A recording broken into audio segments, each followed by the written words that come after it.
প্রাচীন চীনের রহস্যময় সাম্রাজ্য। আকাশছোঁয়া পর্বত, নদী আর রঙিন মন্দির ঘেরা এক দেশ। এটি ছিল প্রাচীন চীন, যেখানে জন্ম হয়েছিল শত শত বছরের জ্ঞান, রাজনীতি আর শক্তি। চীনের মহাপ্রাচীর বিশ্বের সপ্তম আশ্চর্যের একটি। তবে এটি শুধু ইট আর পাথর নয়, এটি ছিল সাহস, আত্মত্যাগ আর একতা দিয়ে গাঁথা এক প্রতিরক্ষা ব্যবস্থা। প্রথম সম্রাট কিং শি ওয়াং, যিনি মৃত্যুর পরও নিজের জন্য গড়ে তুলেছিলেন এক বিশাল মৃতদেহ সেনাবাহিনী, টেরাকোটা আর্মি। এই সম্রাট বিশ্বাস করতেন মৃত্যুর পরেও যুদ্ধ চলবে। প্রাচীন চীন শুধু রাজনৈতিক বা যুদ্ধেই নয়, অর্থনৈতিকও ছিল অগ্রগামী।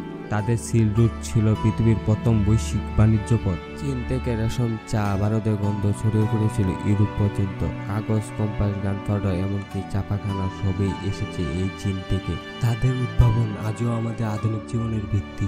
প্রাচীন চীন কেবল একটি সভ্যতাই নয়, এটি ছিল বিস্ময়কর জ্ঞান ভাণ্ডার। তাদের প্রতিটি পৃষ্ঠ এখনও বিশ্বকে শিক্ষা দেয় কিভাবে সংস্কৃতি, বিজ্ঞান ও দৃষ্টিভঙ্গি বদলে দেয় ইতিহাস।